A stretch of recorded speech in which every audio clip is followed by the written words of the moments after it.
Another Life is a new science fiction show that has landed on Netflix. It stars Katie Sackhoff as the captain of a starship that is sent out to find the source of an alien artifact that has landed on Earth. This is the first time we've had contact with aliens of any sort, and this big spaceship flies over Earth, everyone sees it, and it lands in America, and we set off to try and find where it came from.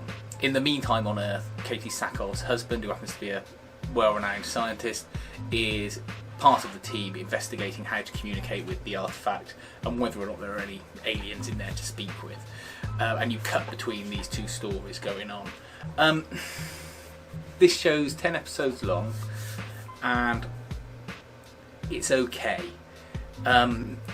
It's one of these things where these are the people on the spaceship that are being sent to initiate possible first contact with alien life, and they're responsible for getting this ship there, working together over a very, very long journey, and making, decisions together and not falling apart.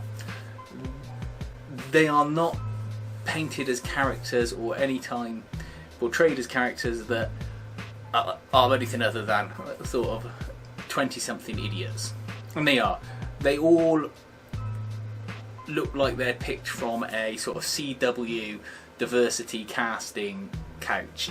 It's really noticeable, and it really lets the show down. I mean, the thing is, this is meant to be a sci-fi show, so you're going to have people who are fans of science fiction watching it, and in order to suspend disbelief for other elements of the show, you have to make sure that the general stage dressing, the general sort of atmosphere that everyone is working in and working together in is enough to make you go, okay, well that's all fine. My brain isn't going to be distracted by anything else. I'm happy to let go the more fantastical elements. But instead you've got just so many elements of this show that don't make any sense as far as a space mission goes. You've got people who crack within the first week, it feels like, of space travel. They're all at each other's throats, they're all arguing. None of them wear uniforms, they're all wearing party wear. One of the engineers was wearing a top that was low cut and then had big bell arms, so she's trying to do stuff where she's operating equipment with these bloody bell cuffs getting in the way. And I appreciate they might say, okay, you can wear a plain t-shirt or something, or long sleeve t-shirt, but some of these clothes just aren't what you can imagine NASA or whatever space agency it is on there authorising them to wear. There's no uniforms for the first half of it, and then all of a sudden they've got uniforms later on, because it's like someone said, hang on a minute, shouldn't they all have uniforms because they're on a unified space trip? And they just ruin the show. The writing of these characters just ruins the show.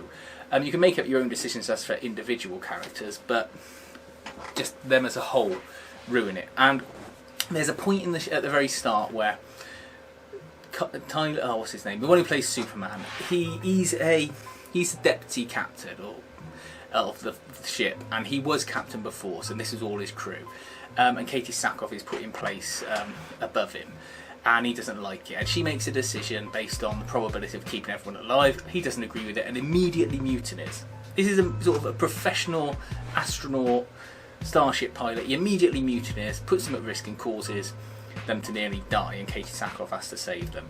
And then when they're downstairs chatting about it, him and Katie Sackhoff, she gets attacked by him. He comes at her with a knife and she kicks him out of the way, and he lands on some electric nodes and gets electrocuted and killed. And everyone then says that she murdered him, and she didn't murder him. Murdering him would be waiting for him and killing him.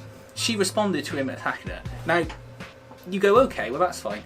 How can she prove that? And they're all doubting whether or not her actions were genuine.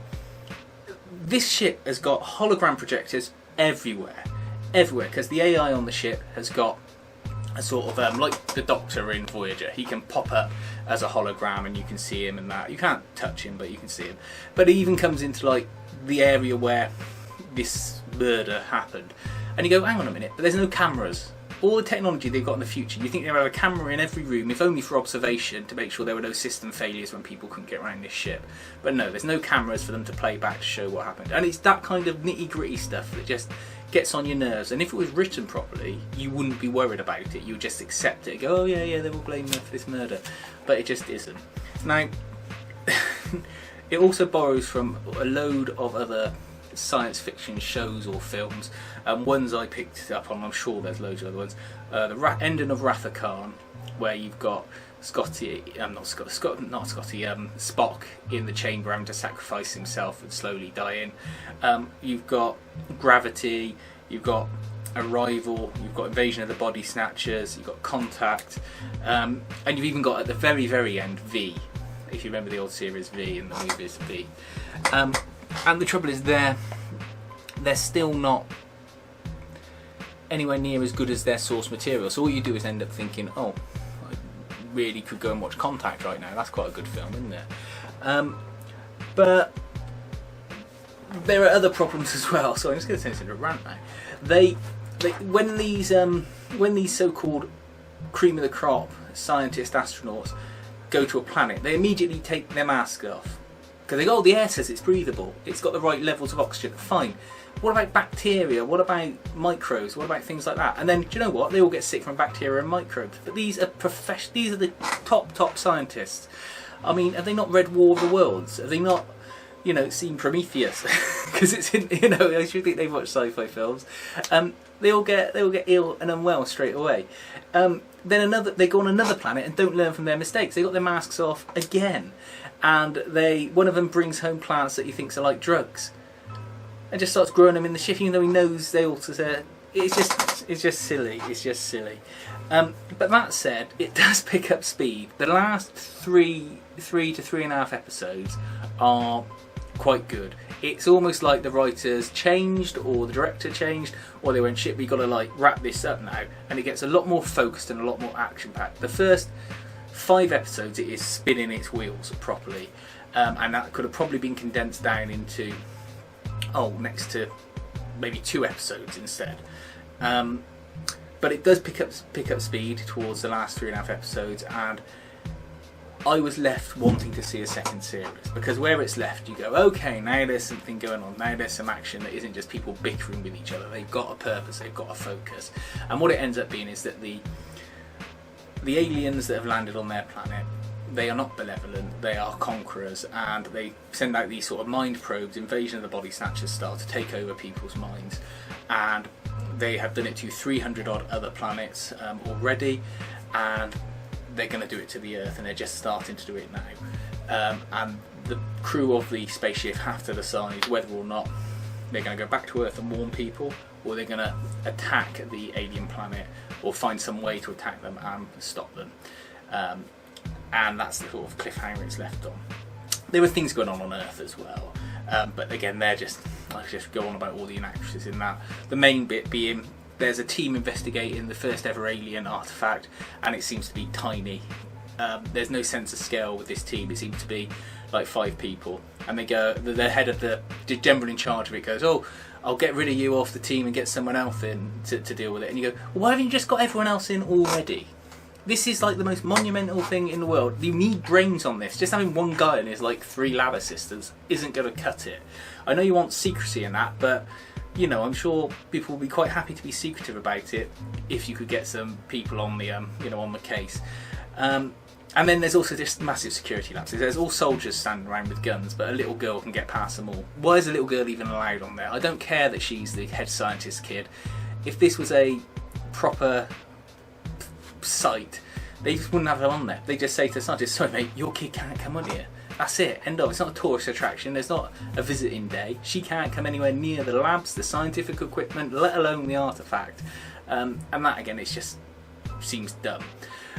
But like I say, if you like science fiction, bear with it, or just skip over a couple of the episodes. Watch the first one and then skip over the next 2 or 3, and just start off from episode 6 onwards. You won't miss much, I promise you. And it gets much better and it ends really well. And I think it's just a shame that a lot of people will stop watching this by episode 3, when really it just starts to pick up steam about 3/4 of the way through. So yeah, Another Life, disappointingly written, but it's got a good idea. And the only other thing I could think of, well, this is very similar to the premise of a comic book that I'm a big fan of called Letter 44 by Charles Soule, and they should have just licensed that and gone with it, because it's a much better story. It's self-contained, they can limit it to a number of series, and they've got it all laid out and written for them. They don't have to do any thinking for it. But there you go, you know, maybe they tried and they thought they'd just steal elements instead.